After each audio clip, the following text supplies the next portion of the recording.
you're a Georgia fan coming into this game, one of the reasons why you cannot, think, I would say not think down about this team, but think that this team isn't capable is the fact, like you said, that they already have beat Texas. They have looked good in a lot of games. And like you mentioned, there is always a bump effect when it comes to a guy that's an interim coach, because a lot of times the players want to play, obviously, strong for him, but also put good stuff on tape as well for whoever the next guy might be. And honestly, I would be nervous if I were Bulldog fans right now, because if you look at the rest of the schedule, I mean, if you lose one of these games here in the next 4, I don't think they're beating Georgia Tech. I think Haynes King is going to come back. Yeah. He's got a bitter taste in his mouth from that, I believe it was 7 or 8 overtime loss in Athens last year. I believe that game is actually going to be played in Atlanta. So I just feel like if Florida were to knock this team off, it could make things dicey here for Georgia. I mean, you could make the argument that they could be the first 3-loss team in the college football playoff, but you just gotta win the games though. That's the biggest thing is that, like, I think Georgia could make a claim, because I mean, if they do lose, and let's just say they lose to Florida, and then they lose at the end of the year to Georgia Tech, of those 3 losses, I think the Alabama one the committee will forgive, so to speak. The Georgia Tech one possibly, if they go on to win the ACC. That Florida one might keep them out. So it gives even more importance, in my opinion, to this football game between these two programs. And at the same time, too, for Georgia, it's Mississippi State after that, and as you just mentioned, Texas after that. So to me, they're in a position to where they should be favored in the next 3 games for sure. Can they take it one game at a time? Right, and they're going up against a guy that at this point last year really started to turn it up in DJ Lagway. That's right. And that's the dangerous thing for Florida. For Georgia. I know we talked earlier in the week on this show about, second half teams and stuff like that. I believe I asked Parker Ream if Texas A&M was a second half team. I feel like DJ Lagway is a second half of the year type player. Right. It takes him some time to warm up, so to speak, but he can do some serious damage right now. Obviously, Florida really just trying to play for a bowl berth and their interim head coach at this point. Right. But, I mean, they have a good opportunity coming up here to play spoiler for a few teams, Georgia being one of them. Yeah, Georgia being one, Ole Miss obviously being another one, Tennessee, and they end the year with Florida State, of course, in their natural rivalry game. But we talked about at the beginning of the season just how rough and tough this schedule is. They've taken it head on, so to speak. They haven't really been rolled in any game. The Texas A&M was a 17-point game. The Texas game, obviously, they won, lost to Miami 26-7. They're not getting rolled off the field. It hasn't been embarrassing losses. It was enough for Billy Napier to lose his job, but it's not enough, in my opinion, to dissuade people from coming to this program. This program is in a different position to me than maybe Penn State. Now, Penn State hasn't been rolled, but Penn State feels a little off. LSU got trounced last week by Texas A&M. That's not the same case with this Florida team. There's still a lot of life in this program. Yeah, and I mean, there are 2 losses for me that really stick out. It's one, the USF loss. Yes. And it was just an unfortunate loss, but you could almost feel like it was coming because of how USF was playing Florida in the recent years. But then I go to the LSU loss. You threw 5 interceptions, and you only lost by 10. I mean, even if you just throw 2 or 3, you probably still win that game. Right. And we could still be talking about Billy Napier might still have his job right now. Who knows what could have happened. But I think it's really the USF loss that's going to come back and haunt this team from making, honestly, a bowl game at this point. You're right. And you mentioned it had they beat South Florida, because all 3 of these games, the South Florida game, they scored 16. The LSU game, they scored 10. The Miami game, they scored 7. Those are back-to-back-to-back weeks. And the offense, as you mentioned, just could not really get it rolling until Texas came to town. And then he did start rolling. And then you see those numbers for DJ Lagway, more than 800 yards, 4 touchdowns, and 3 interceptions as he comes into this one and looking to stay hot. And as Patrick mentioned, try to make a bowl game. They go from one Billy to another Billy Napier to Billy Gonzalez, who is the interim head coach for this football program. We got a chance to hear from him this week. He did a great job last week. He did a great job. He's done a great job all year, to be honest with you. He's strong. He's big. He can tote the rock. And then again, like I said, for him, it's just about get him in a rhythm. Let the offensive coordinator get him in a rhythm. Let Coach O'Hara call the plays, get him in in a rhythm, and then obviously Coach Jalou coaching him up, and he can make those plays. He gives you an added receiver in the pass game as well, whether it's coming out of the backfield or splitting out or motioning him. He's a fantastic player. I coach him in the punt return and kick return game, so I know what kind of athleticism that he has. He's got phenomenal hands. He's for a big guy that as a running back, I don't know if I've ever been around a guy that has that type of ball skill for a big receiver, for a big running back. And that was Coach Billy Gonzalez talking about Jaden Ball, who is their primary running back. But then also at the same time, too, I mean, you have a lot of big playmakers really on both sides of this football team for Florida. We'll see if they can play spoiler. Let's move on to the Georgia side really quickly.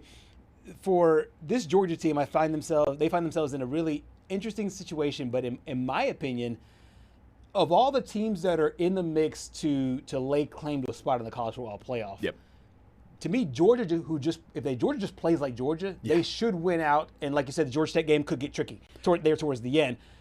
But to me, I like their road probably more than any other team in the top 10 right now. Yeah, I mean, you've got Florida. You go to Starkville, take on Mississippi State. You host Texas. You've already gotten your 2 open weeks out of the way. You host Texas. Who knows if Arch is going to come back from the concussion and still still get back on track. I feel like at the end of the Mississippi State game, he really found who we all thought Arch was going to be. And then you host Charlotte, and then the Georgia Tech game is the other one that sticks out to me. But in my opinion, one of the guys that's sneakily having a really good year this year, and nobody's really talking about him, is Gunnar Stockton. Yeah, we've talked about all the quarterbacks in the SEC. For Alabama, obviously, Ty Simpson. For Missouri, it was Bo Perbula. Obviously, we talked about some of the setbacks that we've seen from DJ Lagway and Garrett Nussmeier. To me, Gunnar Stockton, and this might be for one reason, and I'll highlight it in a second, he hasn't been talked about all that much as far as the Heisman Trophy and all the major awards.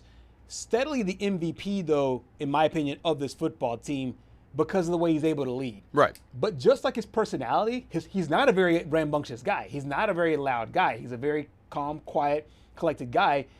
And his personality shows up on the field as well, and they don't really get out to great starts. So you kind of see him at the end making plays, but he doesn't put up the dynamite numbers, and so you don't necessarily, get those high flying plays, so to speak, those highlight level plays. But he's been sensational this year. Yeah, and I mean, honestly, if he threw the ball more, he would probably be up there with Ty Simpson. I mean, you take a look at the comparison. Ty Simpson's thrown 61 more passes and has 600 more yards, but they both have 1 interception. I mean, goodness, Ty Simpson, 20-1 touchdown interception. Insane. That's just unreal.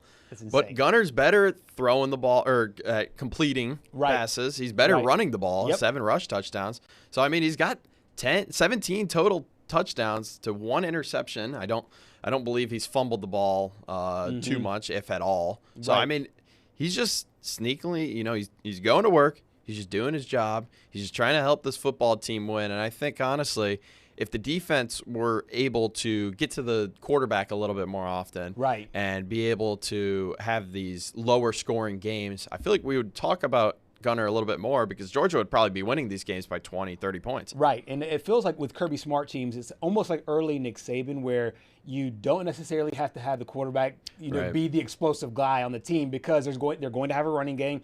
Some dynamic weapons on offense, whether it's a tight end, Brock Bowers, a couple others, some guys on the outside, or it's the defense really leading things. So it feels like a typical Georgia Kirby Smart football team, and they'll go over to Jacksonville to play the Florida Gators. We got a chance to hear from Kirby Smart about the rivalry. Not a lot. I mean, we talk about the things that are facts about the history of the game, which are like, the team that rushes, the team that does this, the team that things that are obvious, explosive plays. You have more explosive plays than them, you're probably going to win. You have less turnovers than them, you're probably going to win. If you rush the ball better, you've got a good chance of winning. There's things that are facts about that, and then there's things that are just part of history. And to be honest with you, I'm focused on what we got to do to play well and be at our best, and I think we control that. Of course, the coaching situation across the country has been absolutely insane. We sit here on the doorstep of Halloween, and next thing you know, you have two high-profile jobs, in my opinion, Florida and LSU, and then another high-profile job out of the SEC in Penn State, all open, Oklahoma State, and a few others. And it's really weird and interesting because in the SEC, we could see a few more. We already have Arkansas, potential for Kentucky. Yes. Potential it for could Auburn. be this weekend. Right. Exactly. And so I find it interesting that the kind of the one of the veteran guys that's in the coaching profession right now is Kirby Smart. It feels like he just got there to Athens, even though he's been there for a decade. Same thing with Lane Kiffin and a few others. What do you make here of Kirby Smart, his tenure there in Georgia, and now him kind of being, if what happens at Kentucky, think it's going to happen at Kentucky, what this means for him in the SEC moving forward? Yeah, I mean, I think you have openly stated on the show a few times that you think if Mark Stoops were to get fired by Kentucky, Kirby would come in and be like, hey, you wanna come work for me? You wanna come restart your career? And then Kirby try to be what Nick Saban was to so many coaches. I mean, it is possible, but it always feels like even if Georgia doesn't have the talent that they always do.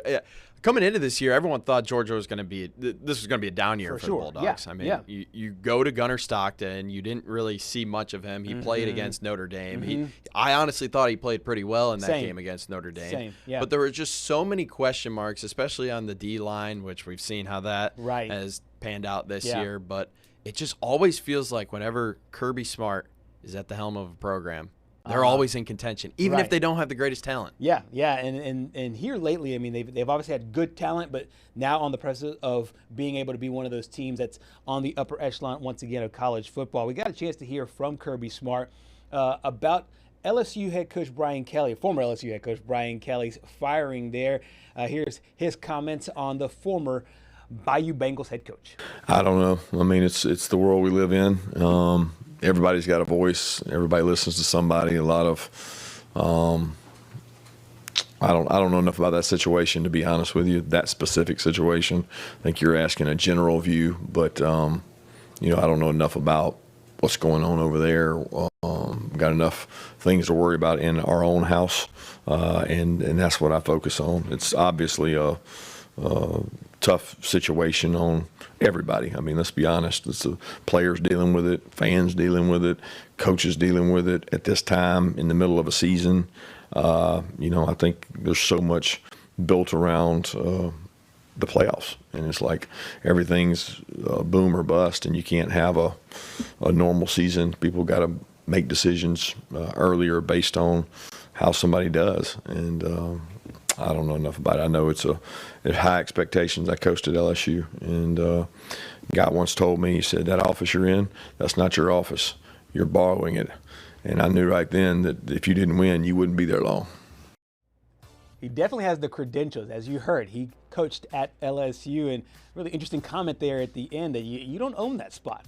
It is rented. As of right now, there is a vacancy as Brian Kelly is now gone. And LSU looks for a new head coach. Some really interesting comments from the governor about that. We'll get to that later in our show. Stick with us.